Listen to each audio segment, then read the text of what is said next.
நேயர்களுக்கு வணக்கம். நேயர்கள் யாவரையும் மீண்டும் தேர்தல் களம் நிகழ்ச்சி வாயிலாக சந்திப்பதில் மகிழ்ச்சி அடைகிறோம். நேயர்களே, இப்பொழுது நாள்தோறும் இரவு 10 மணிக்கு உங்கள் இல்லங்களை நாடி வருகிறது தேர்தல் களம். நேயர்களே, இப்போது நாங்கள் 8வது நாடாளுமன்ற தேர்தலுக்கு முகம் கொடுத்திருக்கிறோம். இப்போது அடுத்த மாதம் 17ஆம் தேதி தேர்தல் நடைபெறவிருப்பது நேயர்கள் அறிந்ததுவே.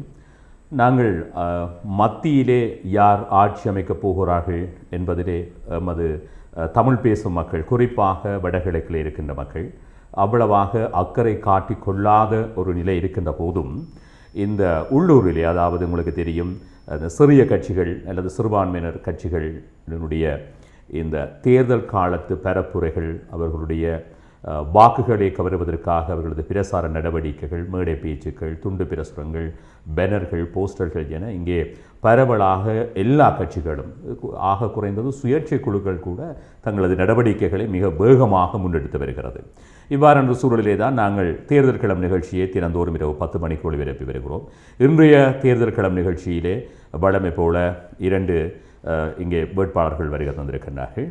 உங்களுக்கு தெரியும், ஜனநாயக போராளிகள் என்ற ஒரு அமைப்பு அண்மையில் சிரேஷ்ட ஊடகவியலாளர் திரு வித்தியாதரனின் ஒருங்கமைப்பில், இல்லாவிட்டால் ஒரு இணைப்பாளராக அவர் இருந்து முன்னாள் போராளிகள் சிலரே தமிழீழ விடுதலை புலிகளில் அமைப்பிலே இருந்து இறுதி யுத்தத்தின் பின்னர், அதாவது அவருடைய ஆயுதங்கள் பவுனிக்கப்பட்டதன் பின்னர் இப்பொழுது தேர்தல் அரசியலுக்கு புதியவர்களாய் முன்னாள் போராளிகள் களமிறங்கி இருக்கிறார்கள்.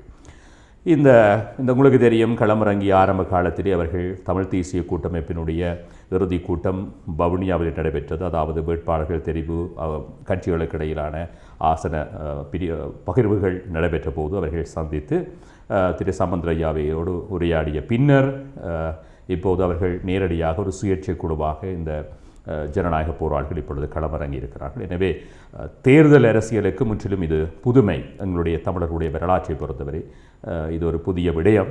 ஆகவே அதிலே இருந்து திரு வித்தியாதரன் சிரேஷ்ட ஊடகவியலாளர் வருகை தந்திருக்கிறார். அதே போல் திரு துளசி, அவரும் வேட்பாளர், அவர் முன்னாள் போராளி.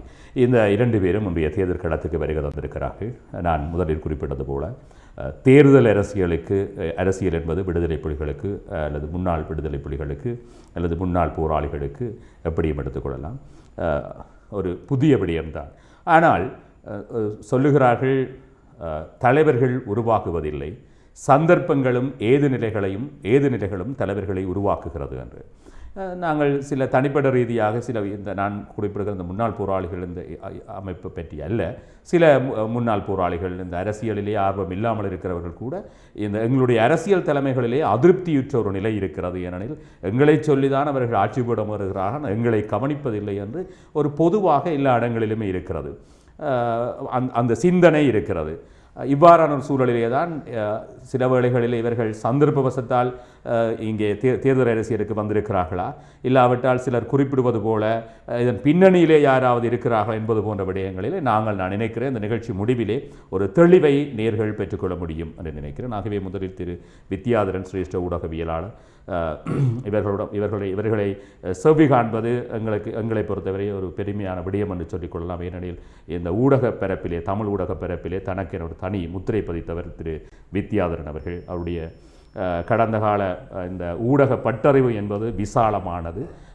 ஆக அவரை இந்த எங்களுடைய தேர்தல் களத்திலே அவர் பங்கு பெற்றுவது அல்லது இந்த நிகழ்ச்சிக்கு வருகை தந்திருப்பது உண்மை மகிழ்ச்சி. அதற்கு நான் முதலில் ஆரம்பத்திலேயே அவருக்கு நன்றிகளை சொல்லிக்கொண்டு, திரு வித்தியாதரன் அவர்களே, நீங்கள் இந்த முன்னாள் போராளிகளை ஒன்று திரட்டி ஒரு தேர்தல் அரசியலுக்கு வருவதற்கான காரணங்கள் என்ன, அதை பற்றி எங்களது நேர்களோடு பகிர்ந்து கொள்வீர்களா? நான் நினைக்கிறேன் ஒரு நல்ல கேள்வி இது.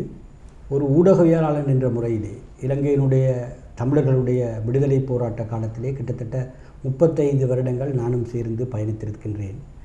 குறிப்பாக தமிழர்களுடைய போராட்டம் ஆயுத வழிக்கு திரும்பிய காலத்திலே நான் பேனாவோடு போராடி இருக்கிறேன், அவர்களோடு சேர்ந்து செயற்பட்டிருக்கிறேன். தமிழர்களுடைய அந்த பேணவாவை, அவருடைய அபிலாஷையை வெளிப்படுத்துவதிலும் சர்வதேச சமூகத்துக்கு எட்ட பண்ணுவதிலும் எங்களுடைய பங்களிப்பை நாங்கள் காத்திரமாக ஆற்றியிருக்கிறோம். அதற்கப்பால் இந்த ஆயுத போராட்டம் முகிழ்ந்த காலகட்டத்திலே அந்த ஆயுத போராட்டத்தை நோக்கி எங்கள் சமூகத்தை திசை திருப்பிய ஒரு வரலாற்று பணியை நாங்கள் செய்திருக்கிறோம். அது இப்போது சில வேளைகளிலே தவறானதாக அர்த்தப்படுத்தப்பட்டாலும் அந்த காலகட்டத்திலே எங்களுடைய வரலாறு எங்கள் மீது சுமத்திய ஒரு பொறுப்பாக அதை நாங்கள் செய்திருக்கிறோம். இந்த போராளிகள் எங்களுக்காக எங்கள் இனத்துக்காக எங்கள் மக்களுக்காக தங்களை அர்ப்பணித்தவர்கள். அவர்களிலே 45,000 பேர் தங்கள் உயிரையே ஈகமாக கொடுத்திருக்கிறார்கள்.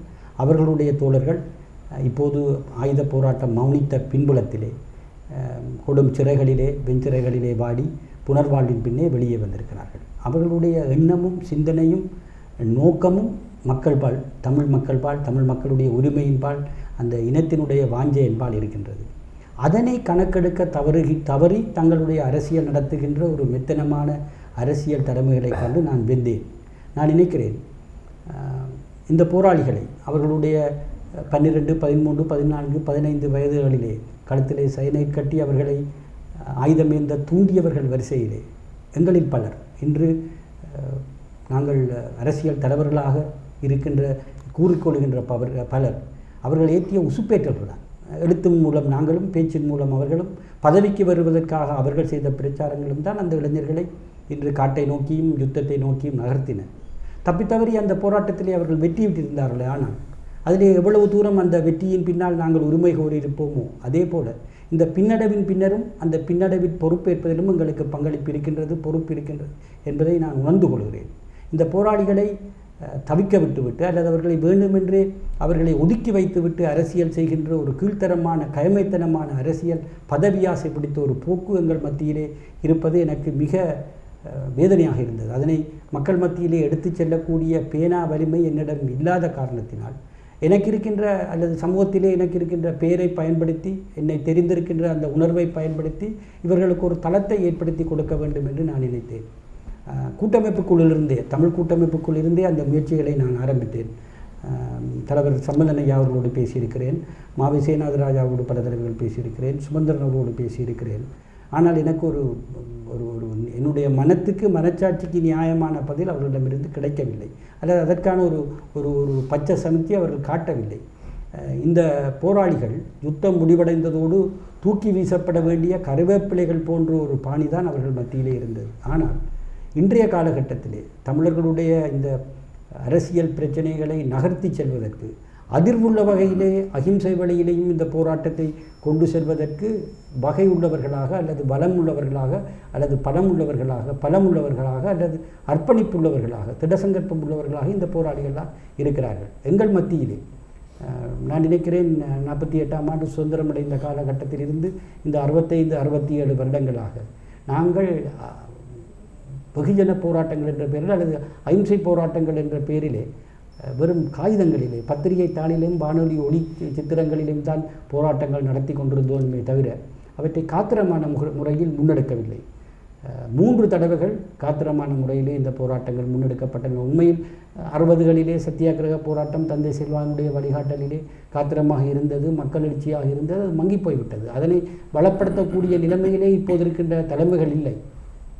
ஆனால் ஆயுத போராட்டத்துக்கு மத்தியிலும் நாங்கள் அகிம்சை போராட்டத்தை வெகு உலகமே அதிரக்கூடிய வகையிலே நடத்தி காட்டியிருக்கிறோம். 3 தடவைகள் அந்த சம்பவங்கள் நடைபெற்றிருக்கின்றன. நான் அதை சுட்டிக்காட்ட விரும்புகிறேன். ஒன்று, தலைவர் பிரபாகரன் அவர்கள் அவருடைய ஆயுதங்கள், அவருடைய தொலைத்தொடர்பு கருவிகள் இந்தியாவிலே பறிக்கப்பட்ட போது அடுத்த கணத்திலிருந்து ஒரு சொட்டு நீர் கூட அருந்தாமல் சாகும் வரை உண்ணாவிரதத்தில் கொடுத்த போது தமிழகமே அதிர்ந்தது. வெளிமாநிலத்தில் இருந்த எம்ஜிஆர் பறந்து வந்து அந்த தொலைத்தொடர்பு கருவிகளை கையளித்து அந்த உண்ணாவிரதத்தை முடித்து வைக்கின்ற நிலைக்கு இக்கட்டான எம்ஜிஆர் போன்ற ஒரு பழுத்த மக்களால் வரவேற்கப்பட்ட பெரிதும் மதிக்கப்படுகின்ற ஒரு அரசியல் தலைவரையே அதிர்வுக்குள்ளாகி அல்லது அவரை அந்த கோரிக்கைக்கு பணிந்து போக வைக்கின்ற அளவுக்கான ஒரு போராட்டமாக அது வெடித்தது. அதன் பின்னர் தியாகி திலீபனுடைய போராட்டம், நான் அதை விளங்கப்படுத்த தேவையில்லை. உலகமே இந்தியாவுக்கே காந்திய தத்துவத்தை போதித்த ஒரு மிகப்பெரிய போராட்டம். அதே போன்று அன்னை பூபதியினுடைய போராட்டம்.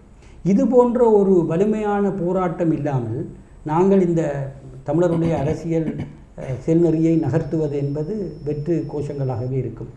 உங்களுக்கு தெரியும், நாங்கள் 77 இருந்து வெற்று கோஷங்களால் உசுப்பேற்றப்பட்டு தான் இன்றும் அந்த நிலையை நோக்கி சென்று கொண்டிருக்கிறோம். இந்த அழிவு நிலையை நோக்கி வந்தோம் என்பது வெளிப்படையானது. இப்போதும் அதைத்தான் தலைவர்கள் செய்ய முயற்சிக்கிறார்கள். அதை முன்னெடுக்கக்கூடிய, அதிர்வுள்ள வகையிலே முன்னெடுக்கக்கூடிய தரப்புகளை வேண்டுமென்றே புறமுதுக்கி, அதற்கு காரணங்கள் பல. நான் அதை வரிசைப்படுத்த விரும்பவில்லை. புறக்காரணிகளும் பல. அவர்கள், இந்த தலைவர்கள் யாரோ ஒருவருடைய எங்கேயோ இருந்து தயாரிக்கப்படுகின்ற நிகழ்ச்சி நிரல் திட்டத்துக்கு அமைவாக தங்களுடைய அரசியலை செய்து கொண்டிருக்கிறார்கள். புதிய உலக ஒழுங்கு என்று ஒன்றை வெளியே காட்டிக்கொண்டு அதன் அடிப்படையிலே செய்யப்படுகிறார்கள். எங்களுடைய மக்கள் மத்தியிலிருந்து எங்கள் மக்களுக்காக போராடக்கூடிய அர்ப்பணிப்புள்ள ஒரு தரப்பை வேண்டுமென்றே ஒதுக்குகின்ற இந்த பண்பியல்பு நான் அம்பலப்படுத்தி உண்மையான தலைவர்களை அடையாளம் காட்டுவதற்கான ஒரு முயற்சியை நீங்கள் ஆரம்பித்திருக்கிறீர்கள். நீங்கள் சொன்ன ஒரு விடயம் உண்மையில் அது நான் மீளவும் இந்த தேர்தல்கள் அதிலே பதிவு செய்கிறேன். எடுகோளாக விடுதலை புலிகள் வெற்றி பெற்றிருப்பார்களாக இருந்தால், விடுதலை புலிகளுடைய ஆயுத போராட்டம் வெற்றி பெற்றிருந்தால், ஆயுத ரீதியாக வெற்றி பெற்று எதிர்பார்த்தது போல இலக்குகளை அடைந்திருந்தால் அந்த வெற்றியிலே நாங்கள் இணைந்து மகிழ்ச்சி கொண்டிருப்போம், அல்லது அதிலே நாங்கள் இணைந்து கொண்டிருப்போம், எங்களுக்கான வெற்றி என்று நாங்களும் சொல்லியிருப்போம். ஆனால் விடுதலை புலிகளினுடைய ஆயுத போராட்டம் மௌனிக்கப்பட்டது அல்லது அவருடைய இராணுவ பலம் சிதைக்கப்பட்ட அந்த தோல்வியை நாங்களே ஏற்றுக்கொள்ள தயாரில்லை. அது விடுதலை புலிகளுக்கான தோல்வி என்கின்ற அந்த மனோ பாவம், அந்த சிந்தனை என்பது எங்களுடைய தமிழர்களுடைய சமூக பரப்பிலே இருக்கிறது என்பதை நாங்கள் மறுத்துவிட முடியாது. உண்மையில் அந்த போக்கு என்பது நான் வேறு பல நிகழ்ச்சிகளிலும் சொல்லியிருக்கிறேன். இந்த பாரதி கண்ட புதுமை பெண்ணாக தெரிந்த முன்னாள் போராளி பெண்கள் இப்பொழுது தீண்டத்தகாதவளாக திருமணம் முடிக்க ஒரு தகுதியற்றவர்களாக சித்தரிக்கிற போக்கு, அதே போல் விடுதலை புலிகள் முன்னாள் உறுப்பினர்களுக்கு வேலை வாய்ப்பை கொடுப்பதிலே அவங்கள் கொலை செய்திருப்பாங்க, இப்படி வேலைக்கு வச்சிருக்கிறது என்ற எங்களுடைய மனோ பாவம் எங்களுடைய சமூக மட்டத்திலே இருக்கிறது என்பதையும் நேர்களோடு பகிர்ந்து கொண்டு துளசி அவர்களே, நீங்கள் முன்னாள் போராளி, நீங்கள் விடுதலை புலிகள் அமைப்பிலே இருந்து போராடி இருக்கிறீர்கள். இப்போது நீங்கள் ஒரு தேர்தல் அரசியலுக்கு வந்திருக்கிறீர்கள். ஒரு அரசியல் தான், விடுதலை போராட்டம் என்பது அரசியல் மயப்படுத்தப்பட்டது. ஆனால் அது தேர்தல் அரசியல் உங்களுக்கு முற்றிலும் புதிதான ஒரு விடயம். நீங்கள் இந்த தேர்தல் அரசியலுக்கு வருவதற்கான காரணம் என்ன? முதலாவது நேயர்களுக்கும் அறிவிப்பாளர்களுக்கும் எங்களது வணக்கத்தை தெரிவித்துக் கொள்கிறோம். இந்த தேர்தல் அரசியல் என்பது நாங்கள் தேர்தலுக்குள் வந்திருப்பது என்பதனான சரியான பின்னணியை எங்களோட மக்களுக்கு தெளிவுபடுத்த வேண்டிய ஒரு சூழல் எங்களுக்கு இருக்குது. 2001ஆம் ஆண்டு தமிழ் தேசிய கூட்டமைப்பு ஆரம்பிக்கப்பட்டதன் பின்னணி சம்பந்தமாக ஒரு தெளிவை நாங்கள் மக்களுக்கு கொடுக்க வேண்டியிருக்குது. என்னென்னு சொன்னால், ஆயுத ரீதியாக நாங்கள் பலமடைந்த நிலையிலே காணப்பட்ட பொழுது சர்வதேச ரீதியாக நாங்கள் பேச்சுவார்த்தைக்கு அழைக்கப்பட்டிருந்தோம். சர்வதேச ரீதியாக பேச்சுவார்த்தை எனப்படும் பொழுது தனியாக நாங்கள் பெற்ற ஆயுத வெற்றிகளை மட்டும் கருத்தில் கொள்ளாது ஏனைய ஜனநாயக கட்டமைப்புள்ள கருத்துக்களுக்கு நாங்கள் மதிப்பளிக்க வேண்டிய தேவை ஒன்று அன்றைய நிலைமையில் எங்களுக்கு காணப்பட்டது. அந்த தருணத்திலே அரசியல் கட்சிகளாக செயல்பாட்டு திறனற்ற அரசியல் கட்சிகள் ஒருங்கிணைக்கப்பட்டு ஏனைய அரசியல் கட்சிகளுக்கும் நாங்கள் அவர்களோட கருத்துக்கு ஜனநாயக ரீதியில் மதிப்பளிக்கிறோம் என்ற ஒரு தோற்றப்பாடை சர்வதேசத்துக்கு காட்ட வேண்டிய ஒரு தேவை இருக்கைக்குள்ள தமிழ் தேசிய கூட்டமைப்புன்றது ஒரு 4 கட்சிகளை நினைச்சு உருவாக்கப்பட்ட ஒரு அமைப்பு. எங்களோட ஆயுதங்கள் மௌனிக்கப்படும் வரை 2009 வரை அந்த தமிழ் தேசிய கூட்டமைப்பின் பணி எங்கள் மேற்பார்வையிலே மேற்கொள்ளப்பட்டிருந்தது. கூடுதலாக எங்களோட தொடர்புகள் துண்டிக்கப்பட்டு அவர்கள் செயல்பாட்டு திறனான காலகட்டத்தில் நாங்கள் 2009 மே மாதம் அந்த முள்ளிவாய்க்கால் முற்றுகைன்றது கிட்டத்தட்ட 3 லட்சம் மக்களுக்கு மேலே அந்த முள்ளிவாய்க்கால் முற்றுகைக்குள்ளே இருந்து 1 லட்சத்தை தான் நாங்கள் கேட்டுக்கொண்டு வந்தது.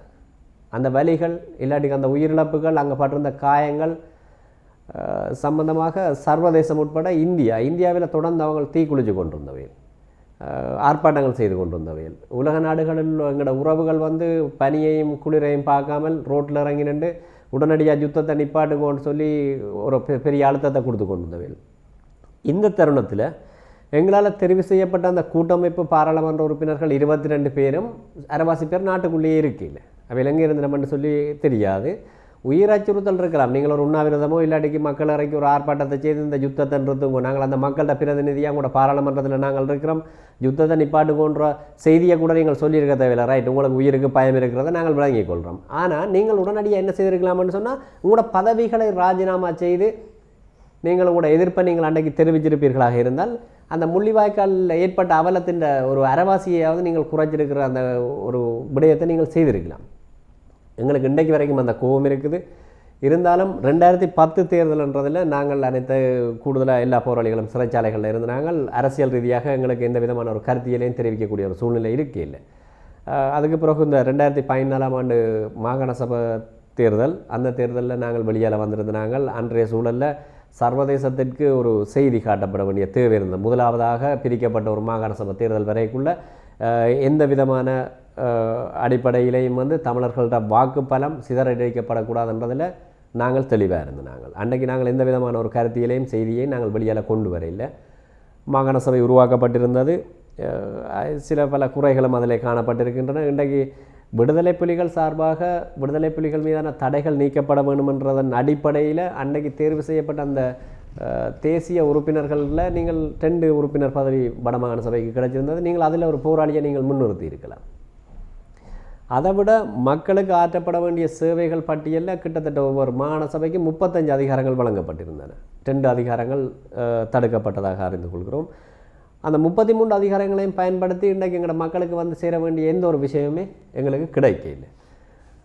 அதன் அடிப்படையில் இன்றைக்கு அதுக்கு பிறகு வந்த தேர்தல், ஜனாதிபதி தேர்தல், தங்களை தனிப்பட்ட ரீதியில் அவையில் மக்களை சந்தித்து அந்த தேர்தலை சந்திக்கக்குள்ளே சொல்லப்பட்ட விடயம்ன்றது நாட்டின் ஜனாதிபதி மாற்றப்படுவார்களாக இருந்தால் நாங்கள் சகல விடயங்களையும் முன்னெடுப்போம், எங்களுக்கு வெற்றி தரக்கூடிய ஆற்றல் மிக்க நாங்கள் பங்களிப்பு வழங்கும் என்ற செய்தியவையில் சொல்லியிருந்தவையில். ஆனால் ஜனாதிபதி தேர்தல் முடிஞ்சு இவ்வளவு காலமாக போயிட்டுது. எங்களோட மக்கள் அடிப்படையாக அந்த பொருளாதார வறுமைகள் இல்லாட்டிக்கு எங்களோட தீர்வுக்கான பயணங்கள் ஏனைய திட்டங்கள் சம்பந்தமாக உருப்படியான எந்த ஒரு வேலை திட்டத்தை காணல. ஆகவே எங்களால் உருவாக்கப்பட்ட அந்த கூட்டமைப்பை பலப்படுத்த வேண்டிய தேவை எங்கள்கிட்ட இருந்தது. கூட்டமைப்பை பலப்படுத்தி அதுக்குள் இருக்கக்கூடிய எதேச்சை அதிகார போக்குகளை நீக்கும் பொருட்டு நாங்கள் தேர்தலில் போட்டியிடுவதற்காக திரு சம்பந்தன் ஐயா குழுவினரை சந்தித்திருந்தோம். அவர்களிடம் அனுமதி கேட்டிருந்தோம். ஒவ்வொரு தேர்தல் பிரதேசத்திலும் ஒவ்வொரு தேர்தல் தொகுதியிலையும் எங்களோட போராளிகள் 2 பேர் போட்டியிடணும்ன்றது உடனடியாகவே அது மறுக்கப்பட்டிருந்தது. அந்த விடயங்கள் சம்பந்தமாக எங்களோட மக்கள் ஆழமான பார்வையை செலுத்தியிருந்தார்கள். அதன் அடிப்படையில் இன்றைக்கு எங்களோட மக்களோட அபிவிருத்தியையும் எங்களோட மக்களின் நிரந்தர தீர்வை நோக்கி ஒரு சமாந்தர பயணத்தில் பயணிக்க வேண்டிய ஒரு தலைமைகளை உருவாக்க வேண்டிய தேவையில் இன்றைக்கு எங்களோட மக்கள்கிட்ட வந்திருக்கிறோம். நீங்கள் குறிப்பிட்டது போல 2009ஆம் ஆண்டு யுத்தம், இறுதி யுத்தம் நடைபெற்று கொண்டிருந்த பொழுது எங்களுடைய 22 நாடாளுமன்ற உறுப்பினர்களில் நான் நினைக்கிறேன் கனரத்தினம் ஐயா முள்ளத்தொழியை சிக்கிட்டார் நினைக்கிறேன். அது தவிர நீங்கள் அந்த எங்களுடைய பாராளுமன்றத்தில் ஹென்சாட்டை பார்த்தீங்கன்னு சொன்னால் தெரியும். அதிலே நான் நினைக்கிறேன் அந்த 2 பேர்களையும் கூட நாங்கள் இங்கே குறிப்பிட்டு சொல்லலாம். உங்களுடைய கேள்வி, இவர்கள் எங்கே இருந்தார்கள், என்ன செய்து கொண்டிருந்தார்கள்? உங்களுடைய 22 நாடாளுமன்ற உறுப்பினர்களும் தங்களது பதவிகளை ராஜினாமா செய்திருந்தால் கூட ஒரு அழுத்தத்தை கொடுத்திருக்கலாம் என்ற உங்களது அந்த கேள்வியை எங்களுடைய இந்த தேர்தல் களத்திலே பதிவு செய்து கொண்டு அந்த சூழலிலே நீங்கள் குறிப்பிட்ட இந்தியாவிலே நடந்த போராட்டங்கள், அது தவிர புலம்பெயர் உறவுகள் தங்களது போராட்டங்கள் என பலதை செய்திருந்தன, மறக்கவில்லை. ஆனால் இப்பொழுது இருக்கிற சட்டத்தரணி, இப்பொழுது நான் நினைக்கிறேன் தமிழ் தேசிய கூட்டமைப்பில் ஒரு வேட்பாளராக இருக்கிற திரு ஸ்ரீகாந்தா, அடுத்தது வடக்கு மாகாண சபை உறுப்பினர், அப்போது நாடாளுமன்ற உறுப்பினராக இருந்த சிவாஜிலிங்கம், இருவரும் நாடாளுமன்றத்திலே பலத்த குரல் எழுப்பியிருந்தார்கள். நான் நினைக்கிறேன், எனக்கு நல்ல ஞாபகம் இருக்கிறது. தவிர இந்தியாவிலே நடைபெற்ற பல கூட்டங்களிலும் நான் அப்போது இந்தியாவிலே இருந்தேன், 2007 தொடக்கம் 2010 வரை. அப்போதும் அவர்கள் அங்கே முழங்கியதை என்னால் அவதானிக்க முடிந்தது. ஆக அந்த இருவரையும் விட்டுவிட்டு மற்ற 20 பேரில் எங்களோட கனரத்னம் ஐயா விட்டுடலாம். ஏனையவரிடம் உங்களுடைய கேள்வியை நாங்கள் வைத்து ஒரு சின்ன வர்த்தக விளம்பர இடைவேளை எடுத்துக்கொண்ட நிகழ்ச்சியை தொடரலாம். ஒரு வர்த்தக விளம்பர இடைவேளை.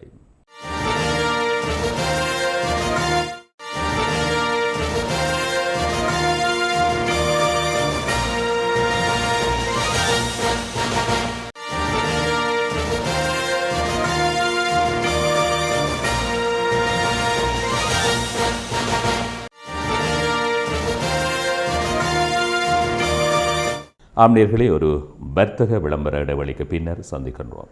இன்றைய தேர்தல் களத்திலே திரு மூத்த ஊடகவியலாளர் திரு வித்தியாதரன் மற்றும் முன்னாள் போராளிகள், அதாவது ஜனநாயக போராளிகள் அமைப்பைச் சேர்ந்த திரு துளசி அவர்கள் வருகை தந்து அவர்களுடைய நிலைகளை அல்லது அவர்களுடைய தரப்பு நியாயங்களை நேர்களோடு பகிர்ந்து கொண்டிருக்கிறார்கள். இப்போது திரு வித்தியாதரன் மூத்த ஊடகவியலாளர். திரு வித்தியாதரன் அவர்களே, உங்களுக்கு தெரியும், சமுந்திரையா சொல்லியிருக்கின்றார் 2016ஆம் ஆண்டு, அதாவது தமிழ் தேசிய கூட்டமைப்பினருக்கு 20 நாடாளுமன்ற உறுப்பினர்களை அல்லது 20 நாடாளுமன்ற உறுப்பினர்களை வெற்றி பெற்றால் 2016ஆம் ஆண்டு தமிழ் மக்களுடைய இந்த தேசிய இனப்பிரச்சனைக்கான தீர்வினை கண்டுவிட முடியும் என்று குறிப்பிட்டிருக்கிறார். உங்களுக்கு தெரியும், பல்வேறு தலைவர்களை நாங்கள் சந்தித்திருக்கிறோம். ஜிஜி பொன்னம்பலத்தை, அதாவது எங்களுக்கு தெரியாவிட்டாலும் கேள்விப்படுகிறோம், வாசிக்கிறோம், அறிகிறோம். அதற்கு பிறகு உங்களுக்கு தெரியும் தந்தை செல்வா, அமிர்தலிங்கம் என அதனுடைய தொடர்ச்சியாக இந்த ஆயுத போராட்டத்தினுடைய எழுச்சி பெற்ற போது ஸ்ரீ சபாரட்னத்தை பார்த்திருக்கிறோம், கேள்விப்பட்டிருக்கிறோம். அதே போல் பத்மநாபா, அதே போல் உமாமகேஸ்வரன், அதே போல் தமிழக விடுதலை புலிகளுடைய தலைவர் வேலுப்பிள்ளை பிரபாகரன் என அது தொடர்ந்து இப்பொழுது சம்பந்தர் என்பவரை இந்த தமிழ் தேசிய பரப்பிலே வந்து நிற்கிறது. இந்த 60 வருடமாக பொறையோடி போயிருக்கின்ற எங்களது தேசிய இன பிரச்சனையினை நீங்கள் மிக நெருங்கி பழகிய ஒருவர் திரு சம்பந்தர் ஐயாவோடு குறிப்பாக நாங்கள் கேள்விப்படுகிறோம், அறிகிறோம். நீங்கள் அவருடைய ஊடக அறிக்கைகளை கூட நீங்கள் ஆன்சர் பண்ணிட்டு அனுப்புவதாக முன்னரெல்லாம். ஆக அவரோடு நீங்கள் நெருங்கி பழகிய, அது மாத்திரமில்லாமல் அவருடன் பணியாற்றிய ஒருவர் தமிழரசு கட்சியோடு இணைந்து என்ற வகையிலே இந்த 2016ஆம் ஆண்டு எடுகோளாக 20 நாடாளுமன்ற உறுப்பினர்களை தமிழ் தேசிய கூட்டமைப்பு வெற்றி பெற்றால் இந்த பிரச்சனையை தீர்ப்பதற்கான ஏது நிலைகள் இருக்கிறதா? நீங்கள் பலரை பார்த்திருக்கிறீர்கள், சந்தித்திருக்கிறீர்கள், பழகியிருக்கிறீர்கள். இதை எவ்வாறு நீங்கள் பார்க்கிறீர்கள் அந்த அவருடைய இந்த பேச்சை? 2 விடயங்கள். ஒன்று, நீங்கள் குறிப்பிட்ட பல தலைவர்களோடு நான் நினைக்கிறேன் தந்தை செல்வாவையும் அமரர் ஜிஜி பொன்னம்பலம் அவர்களையும் தவிர்த்து கொண்டால் ஏனைய தலைவர்கள் எல்லோரும், நான் நினைக்கிறேன் புலட்டமைப்பினுடைய தலைவர் அவருடைய தலைவர் உமாமகேஸ்வரனை தவிர ஏனையவர்களோடு எனக்கு தவிர ஏனைய எல்லோரோடும் பழகின்ற வாய்ப்பு எனக்கு கிடைத்திருக்கிறது. உமாமகேஸ்வரனோடு சந்தித்து பேச எனக்கு வாய்ப்பு கிடைக்கவில்லை. ஆனால் மற்றவர்களோடு மிக நெருக்கமாக ஒரு ஊடகவியலாளர் என்ற முறையில் மிக அந்யோன்யமாக, குறிப்பாக விடுதலை புலிகளின் ஆலோசகர் அன்றன் பாலசிங்கம் அவர்களோடு மிக நெருக்கமாக அரசியல் கற்றுக்கொள்ளுகின்ற அளவுக்கு பழகின்ற வாய்ப்பு சம்பந்தன் ஐயா வரை எனக்கு இருந்திருக்கின்றது. சம்பந்தன் ஐயா எனக்கு மிக நெருங்கிய உறவினர். ஒரு தந்தை மகன் போன்ற ஒரு ஒரு ஒரு உறவாடல் எங்களுக்குள் உண்டு. அவரை நான் மிகவும் நேசிக்கிறேன். அவரின் மீது மிக அன்பு வைத்திருக்கிறார். ஆனாலும் ஐயாவுடைய இந்த பேச்சு எனக்கு ஆச்சரியத்தை தருகின்றது. இந்த உசுப்பேத்தல் பண்பியல்பு எனக்கு தெரிய 77 இருந்து நாங்கள் இந்த உசுப்பேத்தல் பேச்சை நாங்கள் சந்தித்து வந்திருக்கிறோம். அமுதலிங்கம் அவர்கள் தமிழீழ கோரிக்கைக்கு பின்னர் ஒரு யாழ்ப்பாணத்திலே நடந்த ஒரு மேதின கூட்டத்திலே அடுத்த மேதினம் தமிழீழத்தில் என்று அறிவித்தது எங்களுக்கு நினைவிருக்கின்றது. அதுபோல் அண்மை காலத்திலே ஒரு தலைவர் சாகும்பரை உண்ணாவிரதம் இருக்கப் போவதாக கூட அறிவித்தார். அதுபோன்ற உசுப்பேத்தல் அறிவிப்புகள், பேச்சுக்கள் நாங்கள் கண்டது தான். ஆனால் அண்மை காலமாக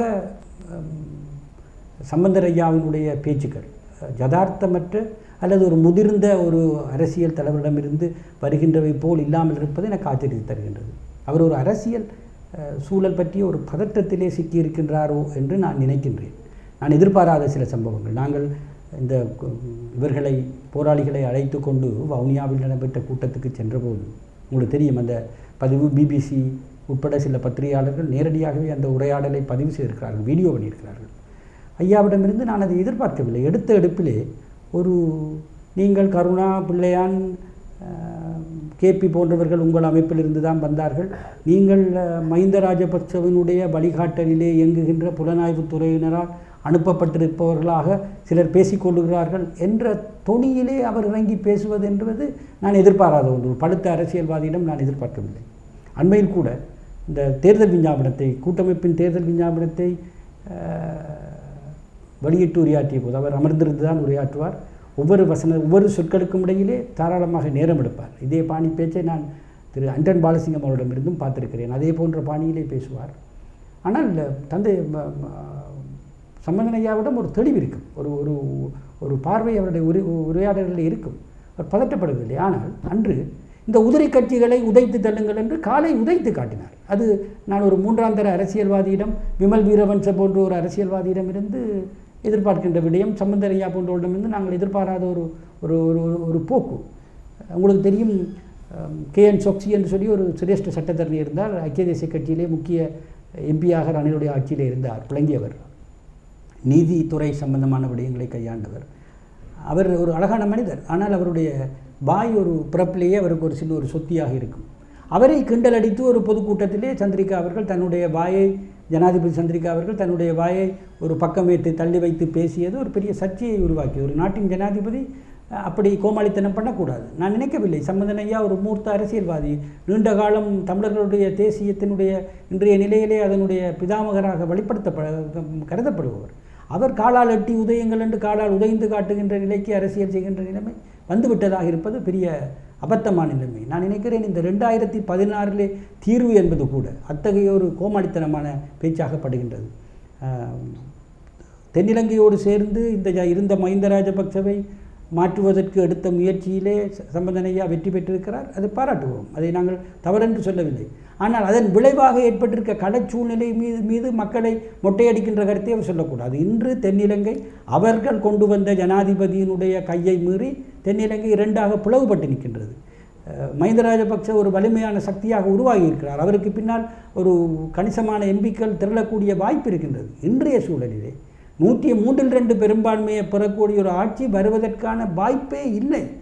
இந்த சூழலிலே 20 எம்பிக்களை தாருங்கள், நான் தீர்வை தருகிறேன் என்றால் 3/2 பங்கு பெரும்பான்மையை பெற முடியாத நாடாளுமன்றத்திலே எந்த தீர்வை எங்கிருந்து கொண்டு வர போகிறார் சம்பந்தனையா? மந்திரத்தால் மாங்காய் விடுகின்ற கதை மீண்டும் அமதலிங்கம் பாணியிலே உசுப்பேத்தல் பேச்சிலே பேசுவதில் அர்த்தமில்லை. இதே உசுப்பேத்தல் பேச்சு தானே நாங்கள் மாகாண சபையின் போதும் பேசினோம். 3/2 பங்கு பெரும்பான்மையை தாருங்கள், இராணுவத்தை அகற்றுகிறோம், ஆளுநரை மாற்றுகின்றோம் என்றெல்லாம் பேசினோம். அவை எங்களால் முடிந்தவையா? முடியாதவை என்பது படுத்த அரசியல்வாதியான இதை கூட்டமைப்பில் இருக்கின்ற 3ஆம் தர அரசியல்வாதிகள் பேசலாம். ஆனால் சம்பந்தனையா பேசுவது என்பது அவருடைய அரசியல் வங்குரோத்து நிலைக்கும் பற்றிய ஒரு பயத்தால் இருந்ததாகவே நான் பார்க்கிறேன். இன்னொரு விடயம், இந்த 2016 தீர்வு வரும் என்ற அந்த உறுதிமொழியை இன்னொரு தடவை தேர்தலை சந்திக்க வேண்டும் என்று கருதுகின்ற கூட்டமைப்பு அரசியல்வாதிகள் பேசவில்லை. சம்பந்தனையாவுக்கு இன்னொரு தடவை அரசியலுக்கு தேர்தலுக்கு வருகின்ற எண்ணம் இருக்குமோ அல்லது அந்த தேவை இருக்குமோ என்ற கருத்து இல்லை என்று தான் நினைக்கிறேன். அதன் காரணமாகத்தான் 2016 என்று மீண்டும் ஒரு கயிறு விடுகின்றார். இந்த கேள்வியை நீங்கள் எழுப்புகின்ற போது உங்களிடம் இன்னொரு கேள்வி நீங்களாகவும் எழுப்பக்கூடிய வாய்ப்பு இருக்கின்றது. சரி, சம்பந்தனையா பற்றி பேசுகிறீர்கள், அமுதலிங்கம் பற்றி பேசுகிறீர்கள், விடுதலை புலிகள் உசுப்பேற்றவில்லையா என்று கேட்டால் உசுப்பேற்றினார்கள். அவர்களும் சொன்னார்கள், புலிகளின் தாகம் தமிழீழ தாயகம், அடைந்தால் தமிழீழம் இல்லையல் மரணம் என்று சொன்னார்கள். அதன்படி அவர்கள் 45,000 பேர் உயிரிழந்தார்கள். அவருடைய தலைமை என்ன செய்தது என்று எங்களுக்கு தெரியும். அவர்கள் எந்த அர்ப்பணிப்போடும் பற்றுறுதியோடும் தங்களுடைய கொள்கையிலே நிலைப்பாட்டிலே இருந்தார்கள் என்பது தெரியும். 2016 தீர்வு என்பதில் எவ்வளவு தூரம் சம்பந்தரையா தீர்வோடு இருக்க முடியும், இல்லையேல் என்ன செய்வார் என்பதை அவர் சொல்லவில்லை. இது நான் நினைக்கிறேன் மீண்டும் ஒரு தடவை மக்களை ஒரு குழப்பத்தில் ஆழ்த்தி வாக்குகளை திரட்டும் ஒரு ஜிமிக் வேலையாகவே நான் இதை பார்க்கிறேன். திரு துளசி அவர்களே, எங்களுடைய திரு வித்யாதரன் அவர்களுடைய பதிலிலே இருந்து இன்னொரு கேள்வி தவிர்க்க முடியாததாகிவிடுகிறது. அதற்காக நான் ஒரு விடயத்தை அந்த கேள்விக்கு முன்னர் சொல்லிவிட ஆசைப்படுகிறேன்.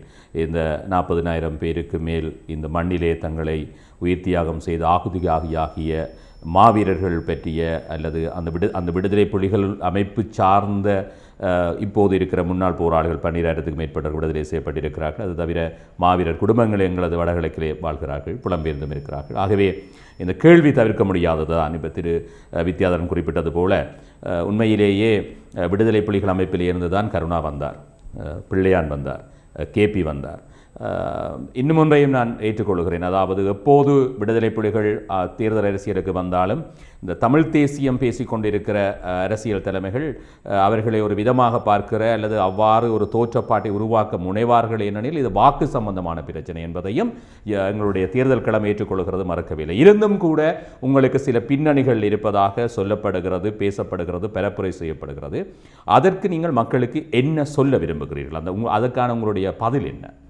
என்று விடுதலை புலிகள் சம்பந்தமாக இந்த தமிழ் தேசிய கூட்டமைப்பில் இருக்கின்ற இந்த நாடாளுமன்ற உறுப்பினர்கள் கருத்தியலுக்குள்ள நாங்கள் பதில் சொல்ல வேண்டிய கட்டாயம் எங்களுக்கு இருக்குது.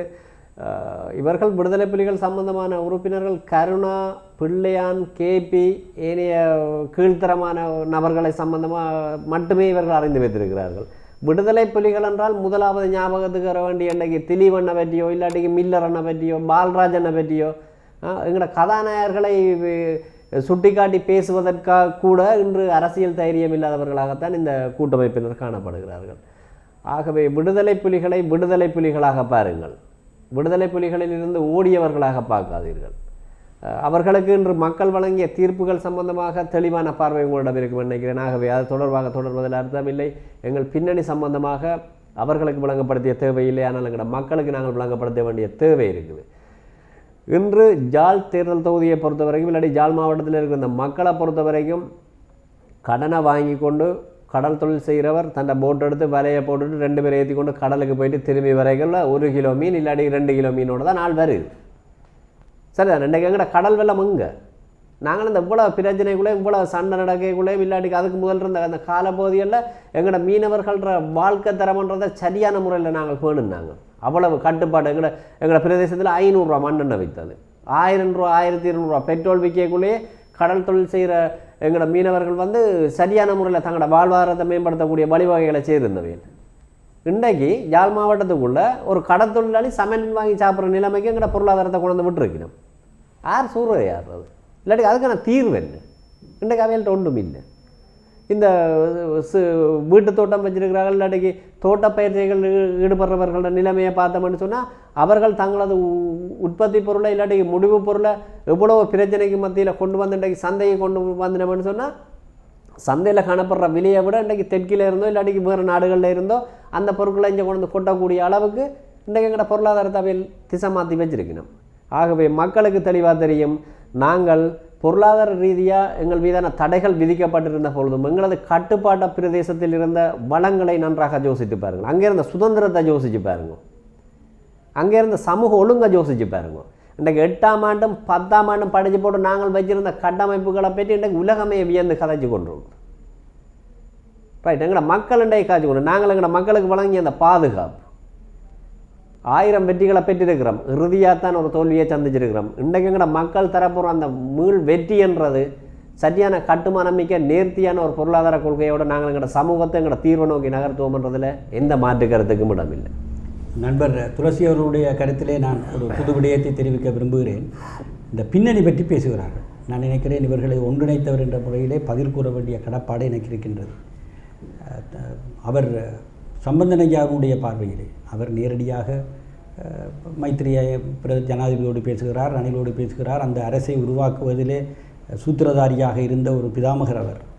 அவருக்கு யாரோ சொல்லுகிறார்கள் மஹிந்த ராஜபக்ஷ இன்னமும் புலனாய்வுத்துறையை வழிகாட்டுவதாகவும் அவர்களுடைய வழிப்படத்திலே வந்தவர்கள் பின்னணியிலே வந்தவர்கள் என்ற சந்தேகம் அவருக்கு இருக்கின்றது. நேரடியாகவே இப்போது இருக்க ஜனாதிபதியிடமோ பிரதமரிடமோ அவர் உரையாடி அதை உறுதிப்படுத்திக் கொள்ள முடியும்.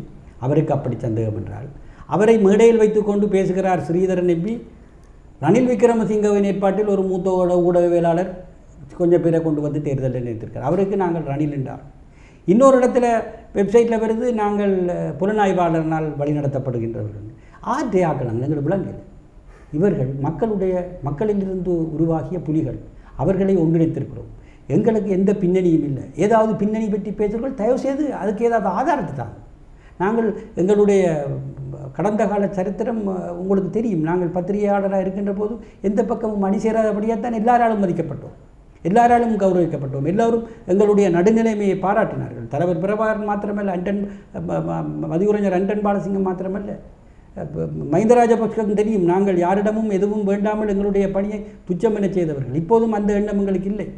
பணத்துக்காக செய்ய வேண்டும் அல்லது இன்னொருவருடைய ஏவலுக்காக செய்ய வேண்டும், அரசியல் செய்ய வேண்டும் என்றிருந்தால் எப்போதோ நாங்கள் செய்திருக்கலாம். எப்போதோ பதவிகள் எங்களை தேடி வந்தன. அவற்றையெல்லாம் நாங்கள் நாடவில்லை. இந்த போராளிகளை அவர்களுக்குரிய உரியதை அளிக்காமல் அவர்களை வேண்டுமென்றே புறமுதுக்குகின்ற சிலரை நாங்கள் அம்பலப்படுத்துகின்ற போது தங்களிடம் இருக்கின்ற ஊடகங்களை வைத்துக்கொண்டு இத்தகைய பொய்ப் பிரச்சாரத்தை அவர்கள் முன்னெடுக்கிறார்கள். அவர்களுக்கு நான் சவால் விடுக்கிறேன். ஏதேனும் ஒரு தரப்போடு எங்களுக்கு தொடர்பு இருப்பதை நீங்கள் யார் ஒருத்தர் ஒரு வெப்சைட்டில் பார்த்தா ரோவோட தொடர்பு இருக்குது. எங்களை இந்தியருக்கு எதிராக நான் எழுதிய அளவுக்கு இந்தியாவுக்கு எதிராக ஆசிரியர் தலையங்கங்கள் எழுதிய ஒரு ஊடகவியலாளரை, தமிழ் ஊடகவியலாளரை காட்டுங்கள். இல்லை. அப்படி இருக்கும்போது எங்களை ஏன் ஒரு தரப்போடு அடையாளப்படுத்துகிறீர்கள்? அதை வெளிப்படுத்துங்கள். நாங்கள் பிரச்சாரம் செய்வதற்கே வசதியற்ற நிலையிலே துண்டு பிரசுரங்களை மாத்திரம் வீடு வீடாக விநியோகிக்கின்ற பின்புலமும் ஏதுமல்லாமல் மக்களை மாத்திரமே பின்புலமாக நம்பி வந்திருக்கின்ற ஒரு கட்டமைப்பு. தயவுசெய்து இதை புரிந்து கொள்ளுங்கள். திரு வித்யாதரன் அவர்களே, உங்களிடம்தான் மீண்டும் ஒரு கேள்வி கேட்க வேண்டியிருக்கிறது. நாங்களும் யாழ்ப்பாணத்திலே தான் எங்களுடைய ஊடகத்தை வைத்திருக்கிறோம், உங்களுக்கு தெரியும். அது தவிர இங்கே யாழ்ப்பாண ஊடகங்கள் இல்லாவிட்டால் ஊடகவியலாளர்கள் தொடர்பிலே நீங்கள் அண்மையிலே ஒரு ஆங்கில நாளிதழுக்கு கொடுத்த செவ்வியிலே குறிப்பாக ஊடக மாபியாக்கள் என்று நீங்கள் ஒரு சொற்பதத்தை பாவித்ததாக கேள்விப்படுகிறோம். அதிலே அப்படித்தான் இருந்தது போல் இருக்கிறது. அது தொடர்பிலே நீங்கள் 35 வருடங்களுக்கு மேலாக தமிழ் ஊடக பரப்பிலே நீங்கள் ஒரு கால் ஊன்றிய ஒரு இப்போ தமிழ் ஊடகத்தை எடுத்தால் அதில் வித்யாதரன் பேர் வரலாற்று எடுத்தால் அதில் வித்யாதரன் பேர் தவிர்க்க முடியாத ஒன்றுதான். இருந்தும் நீங்கள் அவ்வாறு சொல்லியிருப்பது தொடர்பிலே என்ன சொல்லுகிறீர்கள்? நான் நினைக்கிறேன் அந்த மதிப்பீட்டை செய்வதற்கான அல்லது அப்படி ஒரு புள்ளியிடலை செய்வதற்கான தகுதியும் திறமையும் எனக்கு இருப்பதாக நான் கருதுகிறேன். அந்த தகுதி எனக்கு இருக்கின்றது. இந்த மண்ணிலே நின்று பிடித்த, இந்த மண்ணை விட்டு ஓடாத, இந்த மண்ணோடே தன்னை அரவணைத்து கொண்ட ஒரு ஊடகவியலாளன். அதுவும் என்னுடைய பேனா நான் தூக்கிய காலமும் விடுதலை போராளிகளினுடைய துப்பாக்கிகள் கலரத் தோங்கிய காலமும் ஒன்று. ஏறத்தாழ அவர்களுடைய போராட்டம், ஆயுத போராட்டம் மௌனித்த காலத்திலே, அதையொட்டி ஒரு வருட காலத்திலே என்னுடைய பேனாவும் ஓரளவுக்கு அடங்கிவிட்டது என்று சொல்வேன். நான் ஒரு ஊடகவியலாளராக என்னுடைய பணியை குறுக்கி கொண்டு விட்டேன் என்பது வெளிப்படையானது. ஆனால் கொடுக்க வேண்டிய தியாகமும் அர்ப்பணிப்பும் செய்தவர்களுக்கு கொடுக்க வேண்டியதை கொடுக்காமல் அர்ப்பணிப்பே செய்யாதவர்களை அர்ப்பணிப்பு செய்தவர்களாக அடையாளப்படுத்தி பதவிகளுக்கு உயர்த்துகின்ற ஊடக தர்மம் ஒரு மாஃபியா தான். அது வெளிப்படையானது. நான் யாரையும் பெயர் குறிப்பிட்டு சொல்ல விரும்பவில்லை. அர்ப்பணிப்பே செய்யாதவர்களை போராளிகளாக, ஊடக போராளிகளாக, ஆயுத போராளிகளாக காட்டி பதவிகளை நாடுவதும், உண்மையாக தங்களை அர்ப்பணித்து கால்கைகளை இழந்து மக்களோடு மக்களாக இருந்து இன்னும் மண்ணை விட்டு ஓடாமல் மக்களோடு நிற்கின்றவர்களை திட்டமிட்டு புறமுதுக்குகின்ற நிலைமை ஒரு ஊடக மாஃபியா என்பதை நான் இன்றும் தெளிவாக சொல்லுகிறேன். அதை செய்தவர்களுக்கு அது புரியும். அது யாருக்கு என்பது அந்த ஊடகங்களுக்கும் ஊடகவியலாளர்களுக்கும் தெரியும். நான் எல்லோரையும் பெயர் குறிப்பிட்டு சொல்ல வரவில்லை. ஆனால் யாழ்ப்பாணத்திலே இந்த யுத்தம் மறிந்த பூமியிலே கருத்துருவாக்கிகள் என்ற ஒரு முக்கியமான பொறுப்பை, அது ஒரு கடமையாக செய்ய வேண்டிய பொறுப்பை வைத்திருக்கின்ற ஊடகங்கள் தனிப்பட்டவர்களை மேம்படுத்துவதற்காக அவர்கள் செய்யாததை செய்ததாக காட்டிக்கொள்வதும், உண்மையில் அளப்பரிய சொற்களுக்குள் அடக்க முடியாத தியாகங்களை செய்தவர்களை புறமுதுக்கி வேண்டுமென்றே அவர்களை சாக்கடைக்குள் வீசுகின்ற திட்டமிட்ட செயலையும் செய்வதை என்னால் ஊடக மாபியாவாகவே அடையாளப்படுத்த முடிகின்றது. இது எல்லா ஊடகங்களுக்கும் சேர்ந்ததல்ல.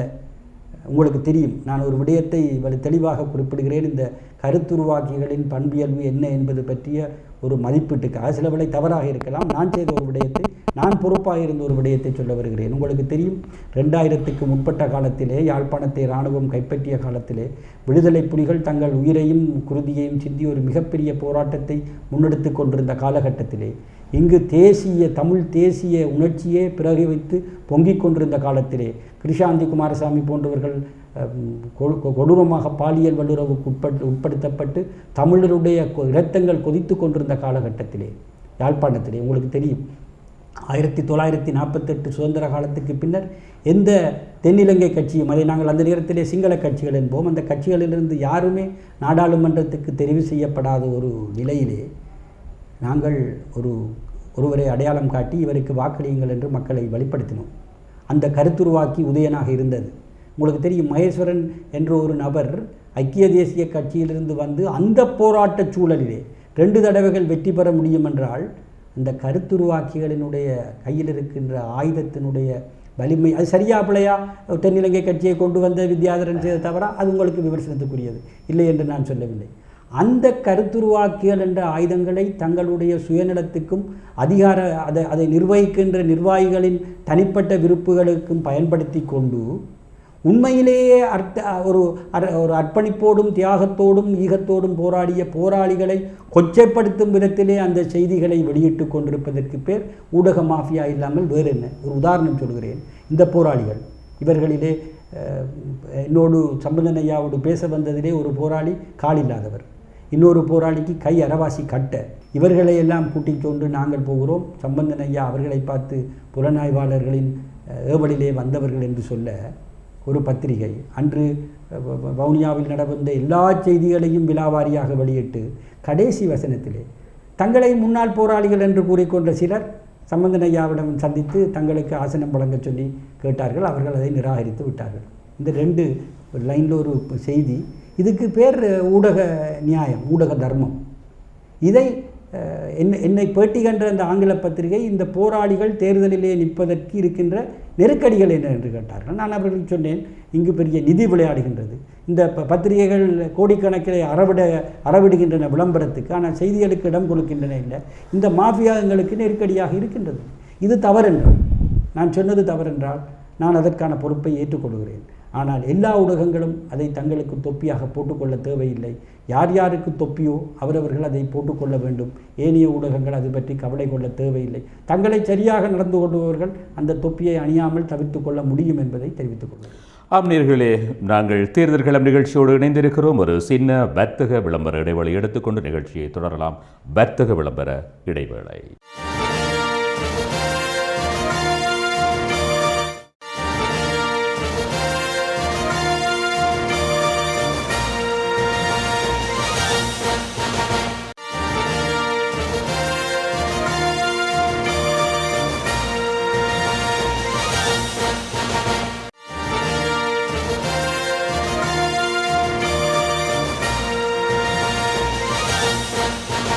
நேயர்களே, ஒரு வர்த்தக விளம்பர இடைவேளையை தொடர்கிறது இன்றைய தேர்தல் களம். இன்றைய தேர்தல் களம் நிகழ்ச்சியிலே மூத்த அல்லது சிரேஷ்ட ஊடகவியலாளர் திரு வித்யாதரன் மற்றும் ஜனநாயக போராளிகள் அமைப்பினுடைய வேட்பாளராக களமிறங்கி இருக்கின்ற திரு துளசியும் இங்கே வருகை தந்திருக்கின்றார்கள். அவர்களுடைய நிலை தொடர்பிலே நேர்களுடன் சில விடயங்களை பகிர்ந்து கொண்டிருக்கிறார்கள். திரு துளசி அவர்களே, மீண்டும் உங்களிடம் ஒரு தர்ம சங்கடமான உங்களுடைய நேர்மை அல்லது உங்களுடைய பின்னணி தொடர்பிலே ஒரு கேள்வியை கேட்க வேண்டிய நிலை. இப்போது மற்றும் ஒரு கேள்வி, இதுவும் கொஞ்சம் உங்களுக்கு பிடிக்காமல் இருந்தாலும் தவிர்த்து விட்டு போய்விட முடியாத கேள்விதான். உங்களுக்கு தெரியும், ஒரு பாராளுமன்ற உறுப்பினர், எங்களுடைய பாராளுமன்றத்தில் 100 பேருக்கு ஓயல் இல்லை அல்லது ஏல் இல்லை என்றது 2வது விஷயம், அது அப்படி இருக்கட்டும். ஆனால் ஒரு நீங்கள் சொல்வது போல இங்கே தமிழ் தேசியம் சார்ந்த அரசியலை கொண்டு செல்கிற தமிழ் தேசிய கூட்டமைப்பிலே ஓய்வு பெற்ற ஆசிரியர்கள் இருக்கிறார்கள், குறிப்பாக சட்டத்தரணி இருக்கிறார்கள், சட்டத்தரணிகள் இருக்கிறார்கள், இப்படி ஓரளவுக்கான படித்தவர்கள் இருக்கிறார்கள். ஆனால் நீங்கள் ஆரம்ப காலங்களிலே நீங்கள் அதாவது ஒரு மக்கள் எழுச்சி அல்லது விடுதலை போராட்டத்திலே தமிழீழ விடுதலை புலிகளுடைய பரப்புரை சார்ந்த விடயங்கள் அல்லது அப்போதைய இராணுவ வெற்றிகளை அடிப்படையாக வைத்து உங்களுடைய சிறிய வயதுகளிலே நீங்கள் உண்மையில் இயக்கத்தில் போயிருப்பீங்க. ஆக நீங்கள் இன்னொரு விதமாக கேட்பதாக இருந்தால் நான் ஓப்பனாக கேட்கிறேன், உங்களுடைய தகுதிகள் பற்றி, உங்களுடைய போராளிகள், முன்னாள் போராளிகள், தேர்தல் களத்தில் இருக்கிறவர்களுடைய தகுதிகள் பற்றிய பல்வேறு விமர்சனம் இங்கே இருக்கிறது. அது என்ன அது தொடர்பு என்ன சொல்கிறீங்க? இன்று உலகளாவிய ரீதியிலே பரிணமித்திருக்கின்ற சிறந்த தலைவர்கள் வரிசையிலே இடம் பிடித்திருப்பவர்கள் பின்னணியிலே பெரிய கல்வி அறிவை கொண்டிருப்பவர்கள் அல்ல. சிறைச்சாலைகள் என்பது தலைவர்களை உருவாக்கி இருக்கின்றது. நாங்கள் இன்று சிறைச்சாலைகளில் இருந்து மீண்டு வந்திருக்கின்றோம். எங்கள் தகுதிகள் சம்பந்தமாக நாங்கள் போராட புறப்பட்ட காலப்பகுதி என்பது மிக நீண்டதானது. எங்களுக்கு பின்னால் நாங்கள் இன்றைக்கு துளசி என்று சொல்லி போட்டுட்டோம், இல்லாட்டிக்கு கதிரன்னு சொல்லி போட்டுட்டோம், ரவி என்று சொல்லி போட்டுட்டோம், நாங்கள் எல்எல்பி என்று போட இல்லாது, எம்பிபிஎஸ் என்று சொல்லி போட இல்லாது, வேறு டிகிரிகள் பட்டங்களை நாங்கள் போட இல்லாது. ஆனால் எங்களோட மக்களுக்கு முன்னால் நாங்கள் எங்களோட காலை கலட்டி காட்ட தயாராக இருக்கிறோம். இன்றைக்கு காலை இழந்த இந்த விடுதலை போராட்டத்துக்காக எங்களோட மக்களுக்காக தன்னை காலை கொடுத்து போட்டு நாங்கள் இதுவரைக்கும் எங்களோட மக்களுக்கு முன்னால் வந்து கதைக்கவே இல்லை. நாங்கள் கேட்கல, நான் இந்த போராட்டத்துக்காக நான் இதை செஞ்சுருக்கிறேன் அதை செஞ்சுருக்கிறேன்னு சொல்லி எந்த போராட்டத்தை கொஞ்சப்படுத்தி நான் எங்களோட மக்கள்கிட்ட கேட்கல. ஆனால் இன்றைக்கு ஒரு தேவை வந்திருக்கு. கண் இழந்த போராளி இருக்கிறான், கால் இழந்த போராளி, கையில்லாத போராளிகள். இன்றைக்கு உடம்பெல்லாமே குண்டு சிதறல்களோடு நாங்கள் உங்களுக்கு முன்னால் வந்து நாங்கள் நிற்கிறோம். விஷயம் என்ன, சரியானது நடக்க இல்லை. சரியான ஒரு தலைமைத்துவத்துக்கு கீழே நாங்கள் எங்களோட மக்களை அணிதிரட்டி நாங்கள் பொருளாதார ரீதியாக ஒரு வரமக்கோட்டுக்கு இல்லாமல் இன்றைக்கு சரியான தலைமைத்துவத்தை நாங்கள் வழங்கக்கூடிய ஒரு தலைமை இனங்கண்டு நாங்கள் அதிட்ட குடும்பமாக இருந்தால் நாங்கள் இந்த அரசியல் களத்திலேயே இருக்க மாட்டோம். அரசியல் செய்ய வேண்டியது எங்களோட வேலையும் இல்லை, எங்களோட தேவையும் இல்லை. ஆனால் இருக்க வேண்டியவர்கள் இங்கே சரியாக இருக்கையில் ஒவ்வொரு தேர்தல் காலங்கள்லையும் தேர்தல் விஞ்ஞாபனங்களை வெளியிட்டு கொண்டிருக்கிற இந்த அரசியல் கட்சிகள், இன்றைக்கு வடக்கில் இருக்கக்கூடிய இந்த அரசியல் கட்சிகள் எங்களுக்கு தெளிவான ஒரு பார்வை ஒன்று இருக்கணும். கடந்த 5 வருடங்களாக 10 வருடங்களாக 15 வருடங்களாக இந்த பாராளுமன்ற உறுப்பினர்களாக இருப்பவர்கள் இந்த 5 வருஷ காலப்பகுதி மக்கள் உங்களுக்கு வழங்கிய ஆணையை ஏற்றுக்கொண்டு இந்த 5 வருஷ காலப்பகுதியில் நீங்கள் என்ன செய்திருக்கிறீங்கன்றதை நீங்கள் ஒரு விஞ்ஞாபனமாக வெளியிடுங்க. இந்த மக்களுக்கு நாங்கள் என்ன செய்திருக்கிறோம், எங்களோட கட்சி என்ன செய்திருக்கு. திரும்ப வந்து எங்களோட தலைவர் பிரபாகரன் சொல்லி எந்த தகுதியும் இல்லை உங்களுக்கு சொல்கிறோம். அண்ணன் இருந்தால் ஏற்றுக்கொள்ளாது, சரிதானே? நாங்களுடைய வளத்தோடு இருந்தால் இந்த பதிலை நாங்கள் ஏற்றுக்கொள்ளவே மாட்டோம். 5 வருஷம் உனக்கு பாராளுமன்ற உறுப்பினர் வழங்கப்பட்டிருக்கு, நீ என்னத்தை செஞ்சுட்டு வந்திருக்கிறான்றதை எங்களோட மக்கள்கிட்ட சொல்லு. அதை விட்டு போட்டு தலைவர் பிரபாகரன்ற அந்த பேரை பயன்படுத்தி கொண்டு எங்களோட தியாகத்தை பயன்படுத்தி கொண்டு திரும்ப ஏமாற்ற இல்லாத எங்களோட சனத்தை. அப்போ அந்த விஷயத்தில் தெளிவாக இருக்கும். அதே மாதிரி நான் நினைக்கிறேன், இப்போ இருக்கிற இந்த பாராளுமன்ற உறுப்பினர்கள் 5 வருஷ காலத்துக்குள்ளே என்ன செய்திருக்கிறாங்களான்னு சொன்னால் புத்தகமாக எல்லாம் வெளியிட இல்லாது ஒரு துண்டு பேப்பரில் எழுதலாம் நினைக்கிறேன். பாராளுமன்றம் சென்றார்கள், கதைத்தார்கள், வந்தார்கள். ஆகவே ஆழமான மக்கள் சரியாக வெளிப்படைய வேண்டிய ஒரு நேரத்துக்குள்ளே நீங்கள் வந்திருக்கிறீர்கள். எங்களோட கட்டுக்கோப்பு, எங்களோட கட்டுறுதி சம்பந்தமாக நாங்கள் நிறைய விடயங்களை விவாதிக்க வேண்டிய தேவையில்லை. இன்றைக்கு சர்வதேசத்தின் நிகழ்ச்சி நிரல் காரணமாக ஆயுதமேந்திய இன விடுதலை போராட்டங்கள் பயங்கரவாதமாக காட்டப்பட்டு நாங்கள் அழிக்கப்பட்டிருக்கிறோம். ஆனால் எங்களோட நோக்கங்கள் உயிர் போட இருக்குது. ஒரு ஆயுத போராட்டத்தின் அழிவு எனப்படுவது யுத்த களத்திலேயோ புனர்வாழ்வு அளிக்கப்படுவதாலேயோ கைது செய்யப்பட்டு சிறைச்சாலைகளில் வச்சிருக்கிறதாலேயோ கடைசி வரைக்கும் மாற்றமடைய போகிறதில்லை. இந்த மக்களுக்கான விடுதலை இல்லாட்டிக்கு இந்த மக்களுக்கான உரிமைகள் மறுக்கப்பட்டிருக்கின்றது நிஜம். அது உயிர் போட தான் இருக்கு. ஆகவே அதை பெற்றுக்கொள்வதற்காக ஆயுத வழிகளில் போராடிய நாங்கள் ஒரு முக்கியமான தருணத்தில் நிற்கிறோம் இன்றைக்கு.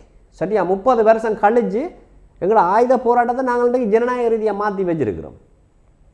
சரிதானே? தமிழீழ விடுதலை புலிகள்கிட்ட வருகையை தெற்கில் உள்ளவர்கள் பிரம்மாண்டமாக அறிவிச்சு கொண்டு மஹிந்த ராஜபக்ச உட்பட இணையவர்கள்லாம் விடுதலை புலிகள் வரப்போகுது, பாதுகாப்பு வலயத்தை விடையிலாது, விடுதலை புலிகள் வரப்போகிறார்கள், நாங்கள் அரசியல் கைதிகளை விடையிலாது.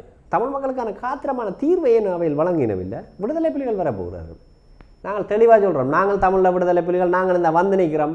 ஆனால் ஜனநாயக ரீதியாக ஒரு நாட்டுக்குள்ள ஜனநாயக ரீதியாக நாங்கள் ஜனநாயகத்தில் நம்பிக்கை வச்சு எங்களோட மக்கள்கிட்ட பிரச்சனை சம்பந்தமாக தீர்ப்பதற்காக நாங்கள் ஜனநாயகவாதி அன்றைக்கு விடுதலை புலிகள் நாங்கள் வந்திருக்கிறோம். இனி நீங்கள் பாதுகாப்பு வலயத்தை வச்சிருக்கலாது, விடுதலை புலிகள் வருவாங்கன்ற அந்த பூச்சாண்டியை நீங்கள் காட்டி கொண்டிருக்கலாது.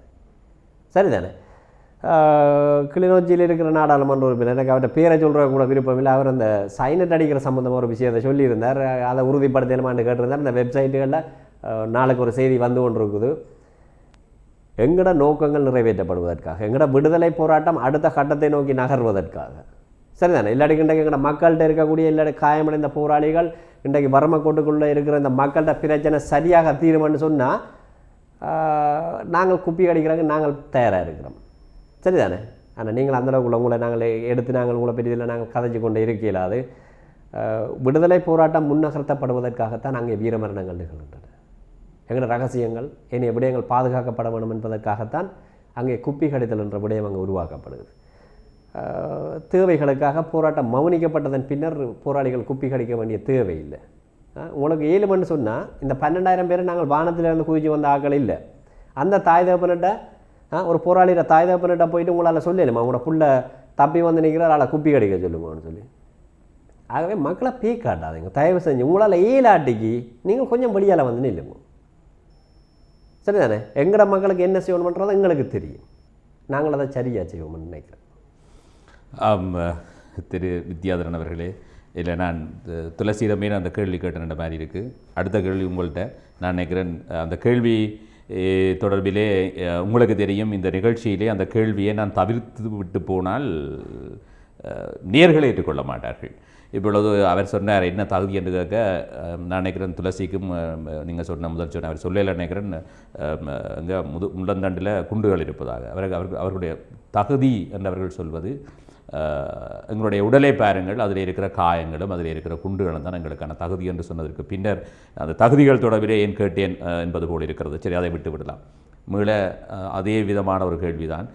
நான் நினைக்கிறேன், இந்த முன்னாள் போராளிகள் மாத்திரம் இந்த தேர்தல் களத்திலே குதித்திருந்தால் சில வேளைகளில் இவ்வாறான விமர்சனங்களை தவிர்த்திருக்க முடியுமோ என்னவோ தெரியவில்லை. ஆனால் நீங்கள் இதிலே தலையிட்டதற்கூடாக வித்யாதரன் என்ற மூத்த ஊடகவியலாளர் தலையிட்டதால் அடுத்தது வித்யாதரன் என்ற மூத்த ஊடகவியலாளர் பற்றிய சில விதமான பார்வைகள் இருக்கிறது. இவர் அங்கே தொடர்பு இங்கே தொடர்பு என்றெல்லாம் இருக்கிறது. இந்த கேள்விக்காக நீங்கள் மன சங்கடப்பட்டால் வேறு வழி இல்லை. நான் நினைக்கிறேன் நீங்கள் ஊடகவியலாளர் என்ற வகையிலே அதை எதிர்கொள்வீர்கள். ஆகவே நீங்கள் எதிர்கொள் வந்ததால் தான் அவ்வாறானதொரு ஒரு பார்வை, ஒரு பரப்புரை, ஒரு தோற்றப்பாடு உருவாக்கப்படுவது போல தெரிகிறது.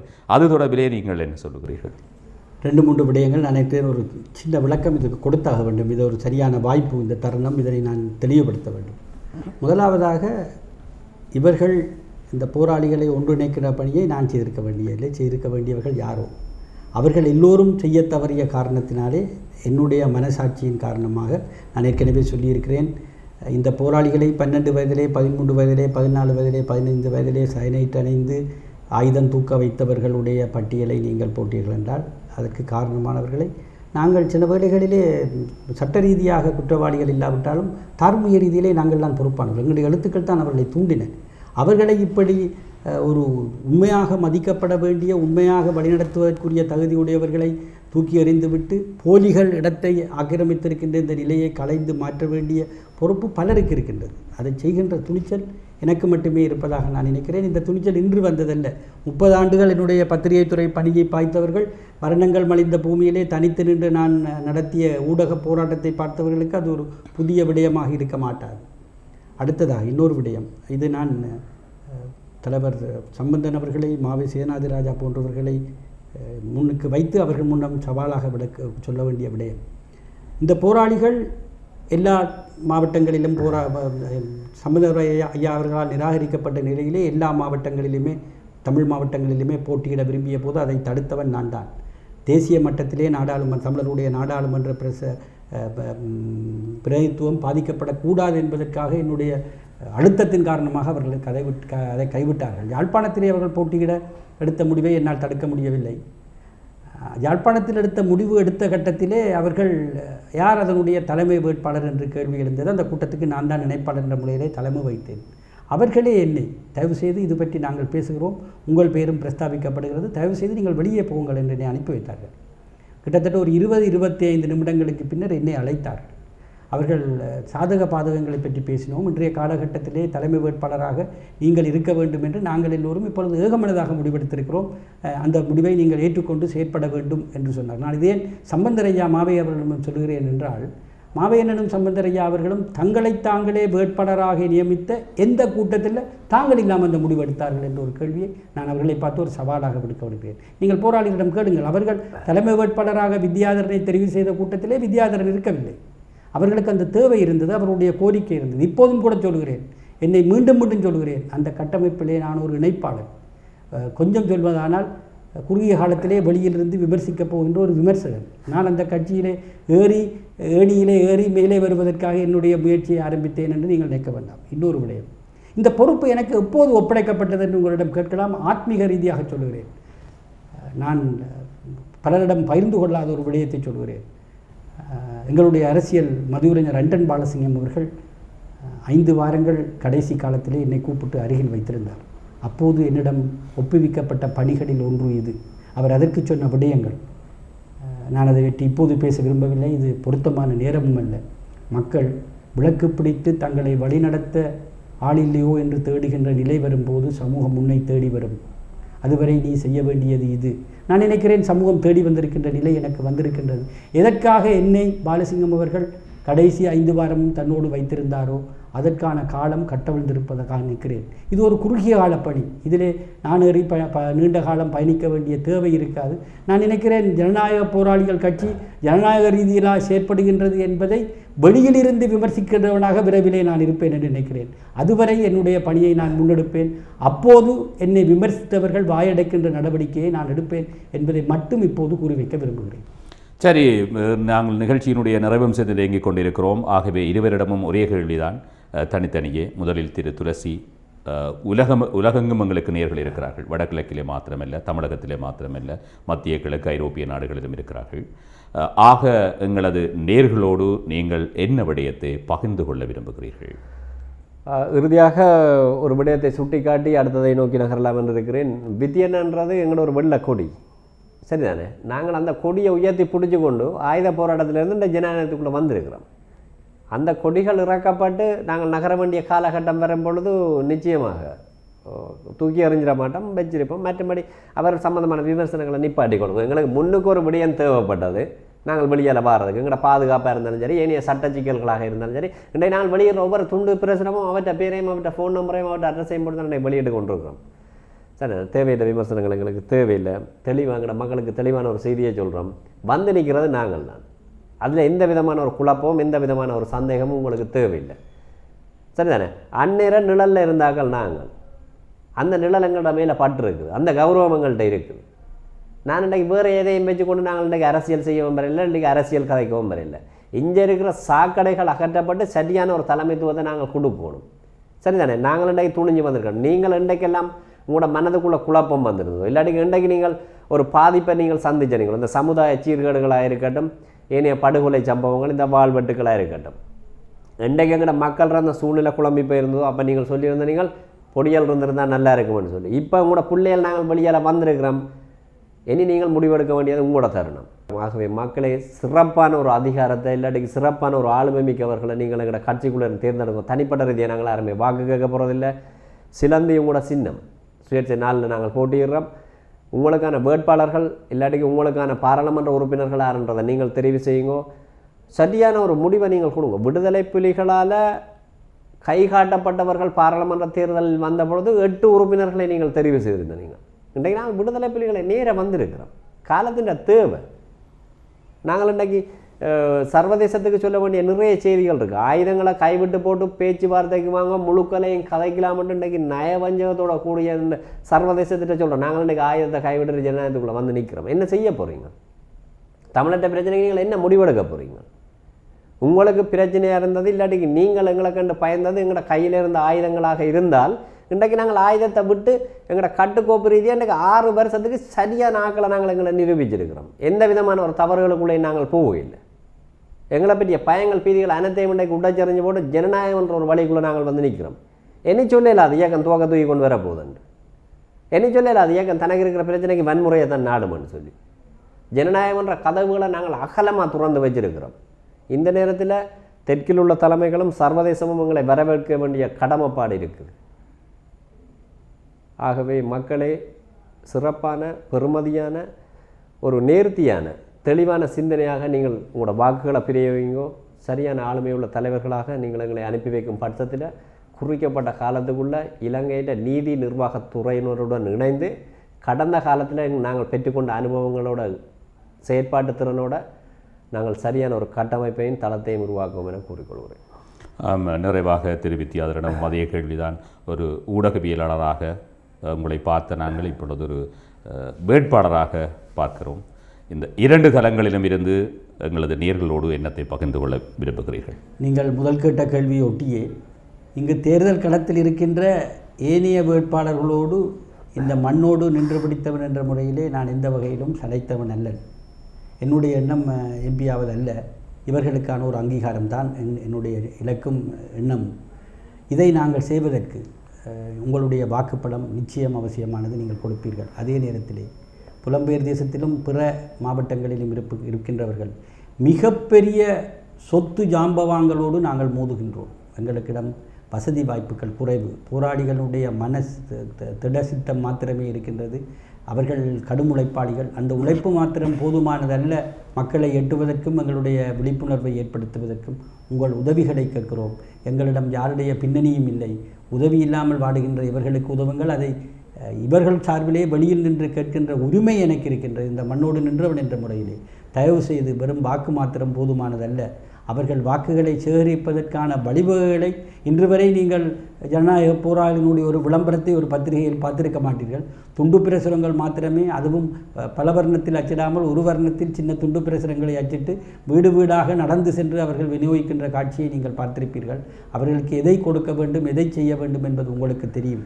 அவர்கள் உங்களுக்காக இதையெல்லாமோ கொடுக்க வந்ததை நீங்கள் பார்த்து கேட்டு உணர்ந்து உணர்வின் உச்சியிலே அதை மெச்சியவர்கள். ஆகவே நீங்கள் செய்ய வேண்டியதை செய்வீர்கள் என்று உரிமையோடு எதிர்பார்க்கிறேன். நேயர்களே, நாங்கள் தேர்தல் களம் நிகழ்ச்சியோடு இணைந்திருக்கிறோம். இன்றைய தேர்தல் களம் நிகழ்ச்சியிலே மது அழைப்பினை ஏற்று வருகை தந்த சிரேஷ்ட ஊடகவியலாளர் திரு வித்தியாதரன், ஜனநாயக போராளிகள் அமைப்பினுடைய வேட்பாளராக இருக்கின்ற முன்னாள் போராளி திரு துளசி ஆகியோருக்கு நன்றிகளை தெரிவித்துக் கொண்டு, நேர்களே, நாளை இரவும் 10 மணிக்கு மீண்டும் தேர்தல் களத்திலே வேறு சில அரசியல் தலைமைகளோடு சந்திக்கலாம் என்ற நம்பிக்கையோடு ஒளிப்பதிவில் உதவிய திரு உமைகரன் மற்றும் திரு ஜெகன் ஆகியோருக்கும் நன்றிகளை தெரிவித்துக் கொண்டு மீண்டும் நேர்கள் யாவரையும் மற்றொரு நிகழ்ச்சியிலே சந்திக்கும் வரை உங்கள் யாவருக்கும் அன்பு வணக்கம் கூறி பிரியப்புடன் பிரிவது ஜெயச்சந்திரன். வணக்கம் நேர்களே, வாழ்த்துக்கள் நேர்களே.